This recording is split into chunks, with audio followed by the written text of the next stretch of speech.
Chapter 106, 6th Year, The Long Night. She was not what he had expected. Well, he had not known what to expect. But it was certainly not this. She was small-bodied, but had the bearing of someone much taller. Her sharp, angular features were made more severe by her shaved head and huge fog-grey eyes, which focused on him with a predator's glint. She had a wide mouth, and her lip had been split at some point and healed badly. She had scars too, as many as he did, but almost invisible under a complex lacework of small circular tattoos, spiralling across her weather-beaten skin in untraceable sequences.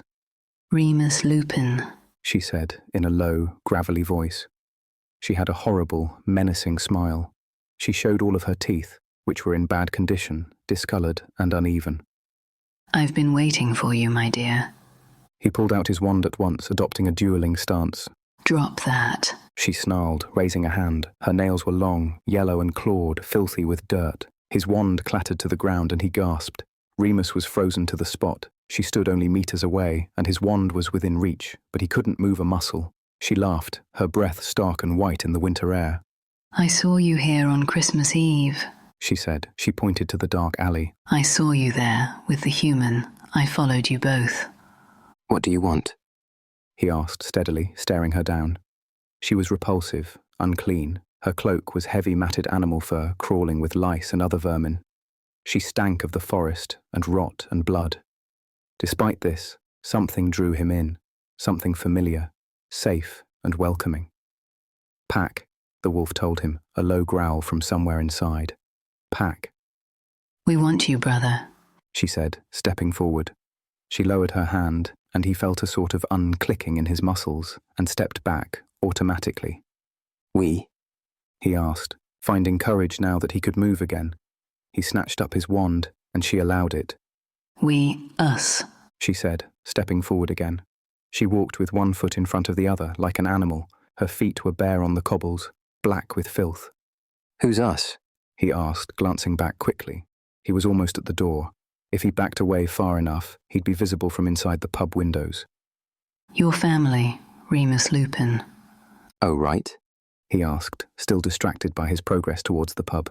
He had to get closer to people. Well, if we're family, I'd better buy you a drink. You reek of human terror, Remus Lupin, she said, tilting her head to one side. Sorry, do you want a drink or not? If it pleases you. Great. He pushed open the door with some relief and stepped into the grimy pub. He had never really felt safe in the Hogshead, but he had never been quite so glad to be surrounded by other wizards, dark or not. There were maybe 5 or 6 of them, including the old white-bearded barman.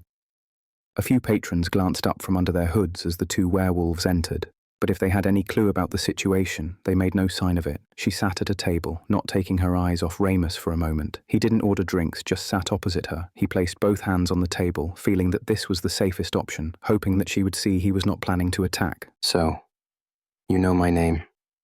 What's yours?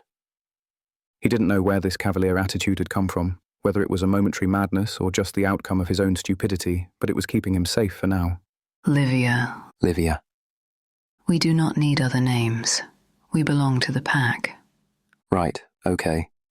So, you were sent by the pack? I was sent by my father. Greyback. She did not reply. She just kept staring at him with her strange, violent eyes.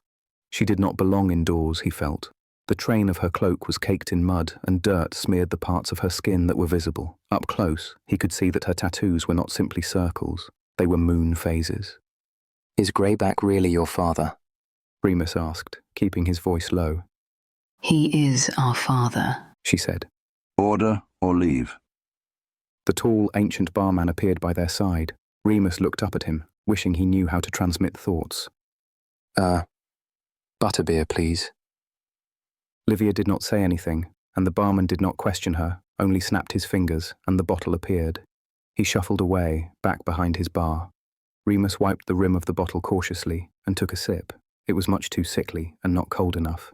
Okay, you're in Greyback's pack. That, must be nice. Do you? I called for you, Remus Lupin. Livia interrupted, settling back in her chair. Remus was convinced that he had not yet seen her blink. I heard you calling for me. You sang so beautifully. You mean on the moon? I waited as long as I could, but the hunt was too good and I was hungry. Her eyes gleamed brightly, as if the memory was still very fresh. Why didn't you come to me? They did not lock you up.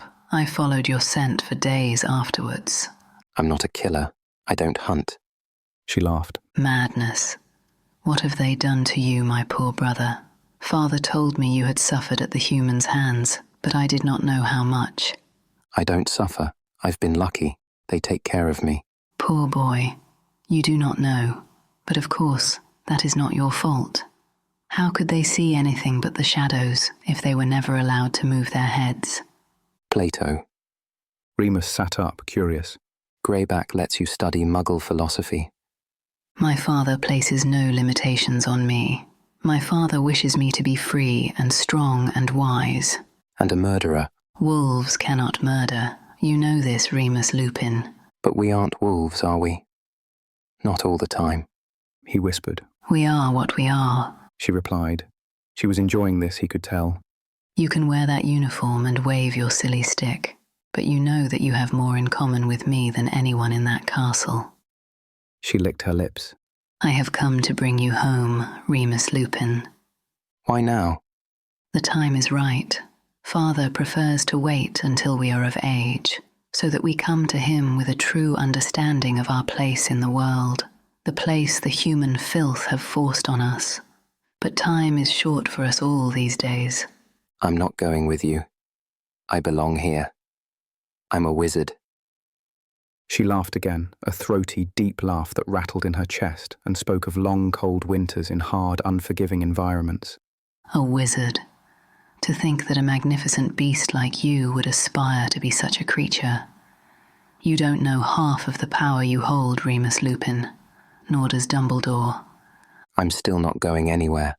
Father suspected you would be difficult. He is very eager to meet you. That sent a chill down Remus's spine. She smiled again, reading him like a book. Remus swallowed, dryly, ignoring the butterbeer now. I'd like to meet him. He replied, stiffly. In time. Once you have come to understand your place. What's he like? Remus barely breathed the question. Livia's eyes shone, and he had the impression that she could not see him. She was imagining something wonderful. He is magnificent. You think that? You call him your father after what he did to you. Remus could hardly keep the emotion from his voice. He elevated me. He gave me the greatest gift, and he gave it to you, Remus Lupin. Your father is calling you home. And that's what you're here for, is it? He looked her up and down. She gave a small shrug. My father had hoped that I might be the right one to persuade you. I learnt on Christmas Eve that he was mistaken. We did not know that your desires lay elsewhere. She licked her lips again, her eyes raking over him. This will not be a problem. I should let you know. The pack does not discriminate. You will find someone to your taste. I'm not going anywhere. You can tell him that. And I want you gone before the next moon. Don't flatter yourself, my dear brother. I am here at my father's request. I came to speak with you, and nothing more. You murdered a woman. Wolves cannot murder Remus Lupin. I waited for you. When you did not come, I followed my nature. It is not easy, I know. Learning that the world is not as it seems is very painful. But you will learn, and you will come to us. She tapped out a rhythm on the beer-soaked table with her disgusting fingernails, and once again Remus found himself frozen in place. She smiled and ran a blackened talon across his arm, slowly. It was hideous, vile, revolting, raising goosebumps in his flesh, but he couldn't get away. They will trap you like this. They will cage you, shackle you, and tie you down until you are half mad with hunger. You will be beaten and betrayed. You will be alone, and you will live in fear. This is a promise, Remus Lupin. His heart was hammering against his ribcage. He was giddy with terror, but still he could not move, or speak, or react. She dug her nails into his arm, and he could not cry out, but tears of pain welled in his eyes as beads of dark blood bubbled up through his broken skin. And you will come to us, crawling, defeated, and your father will welcome you with open arms and the love of the pack. You will never be lonely again. Someone apparated into the pub, catching Livia's attention. Remus couldn't turn his head to see, but she did, still gripping Remus's arm with all her strength, her face turned sour and angry. Argentum Creo! A gruff voice shouted, and Livia shrieked, letting go of Remus and covering her face as silver chains burst forth from the incantation, coiling themselves around her neck and arms. Groaning in pain, she hissed at Remus. I will see you soon, brother. Before apparating herself, with a blistering crack, the silver chains fell to the sawdust-covered floor like a glistening snake, and Remus slumped forward, finally free. He turned away from his rescuer and threw up, his arm throbbing and the silver making his head swim. Finite, the same gruff voice said, making the chains and the vomit disappear in an instant. Sorry about that, Remus. Leo Ferox sat down in the seat opposite, where Livia had been only seconds before. Remus blinked at him through watering eyes and shook his head, wiping his mouth quickly. Is okay. Thanks. He croaked, feeling weak and shaken to the core. Are you all right? Ferox asked, his blue eyes filled with parental concern. I think so. It's just the silver. Remus nodded, clutching his arm and taking a quick swig of butterbeer to clear the bitter taste in his mouth. Yeah. He nodded again. Good. Ferox's face turned stern. He reached across the table and slapped Remus around the back of the head. Remus yelped and ducked, more out of shock than pain. He stared at Ferox, wounded. His old teacher glared back at him. Then you can tell me what the bloody hell you think you're doing. She was... I know exactly what she was. We've been tracking her for weeks. We? Me and Moody. Didn't I tell you how dangerous Greyback was? Was I not clear? You were clear. But I can make my own choices. Obviously. Ferox growled. The tall, white-bearded barman appeared at Ferox's shoulder with a tumbler of fire whiskey. Ferox accepted it and downed it in one. Thanks, Aberforth. He nodded to the barman, who nodded and shuffled away again. Ferox shook his head, still angry. You're lucky he saw you. You're lucky he knew enough to contact Moody before he contacted anyone else. Why, who is he? Remus turned to look. It doesn't matter, but you're damned lucky. Okay. I'm sorry. Remus looked at his hands. His arm had stopped bleeding, but it was stinging very unpleasantly. Who knew what kind of muck she'd had under her nails? It's not good enough, Remus. Ferox sighed deeply. You were stupid and careless, and you could have been killed. Do you know what they want? Do you know why she was waiting for you? Yes, she told me. He replied, churlishly, folding his arms, careful not to bump the one that hurt. Ferox huffed, furiously. They want to make you one of them. I'm already one of them. Remus shouted, standing up so fast his stool flew backwards, clattering on the dirty pub floor and attracting everyone's attention. Remus didn't care. He started for the door. Ferox followed him outside. Remus walked faster, heading for Honeydukes. You're not my dad. You're not even my teacher anymore, so piss off and leave me alone. His terror had turned to rage so quickly, his head still throbbing from the silver and from being slapped, just like bloody matron, bloody adults, are all the bloody same. His arm hurting and itching more than ever. And Remus was not quick on his feet at the best of times. Ferox caught up easily. He grabbed his shoulder. Oi! Look, maybe I was a bit harsh, but Jesus Christ, Lupin, you gave us all such a fright. Remus stopped at that. All? Ferox sighed again. Come on, I'd better take you back to the castle. There are some people waiting for you. Before they began to walk back, Ferox cast a Patronus, a huge, long-legged bird, to send a message up to Hogwarts that they were both safe. Dumbledore knows then. Afraid so. And McGonagall, I suppose. You're looking at a lot of detention, Remus, I won't lie to you. Remus snorted and looked up at Ferox properly for the first time. Actually, he didn't have to look up. In the 2 years since they had last met, Remus had caught up in height. They were eye to eye. Ferox was still golden-haired, ruggedly handsome, and weather-beaten, but he was no longer the hero Remus had worshipped at 13. He was just a man, a soldier in a war like all of them. I'm really sorry. I knew it was stupid. I can't even explain myself. Ah, you don't have to, lad. It's only natural, knowing what you know about him. I've never met another werewolf before. Are they all like that? Ferox glanced at him sideways. What do you think? Remus thought about this while they walked and eventually shook his head. No, I suppose they can't be. There are good and bad people. Good and bad wizards. Why should monsters be any different? Remus, me old pal, if you could get everyone else to understand that, then I don't think there would be a war on. He was brought straight to Dumbledore's office. Remus had never been inside it before, and it was almost as anxiety-inducing as meeting Livia. It was a high-ceilinged airy room with portraits covering the walls and cabinets full of strange curiosities. Terrifyingly, Dumbledore was alone, sitting at his desk, writing on a long piece of parchment. Remus stood in silence for at least 5 minutes. Mr. Lupin, The headmaster said finally. we seem always to meet under the most unpleasant conditions. Yeah, fair enough. Remus nodded. He'd had too much of a night to care much about what Dumbledore had to say. I said I'd fight for your bloody cause, old man. What more do you want? Dumbledore watched his nonchalance carefully. You have done a very dangerous thing tonight. Yeah, He raised his bandaged arm. You know that is not what I am referring to. I know. Remus replied, hanging his head, trying to look remorseful. If he hadn't had the chance to cool off with Ferox, then he might have a lot more to say. I know, Professor, you aren't referring to any bodily harm I might have come to.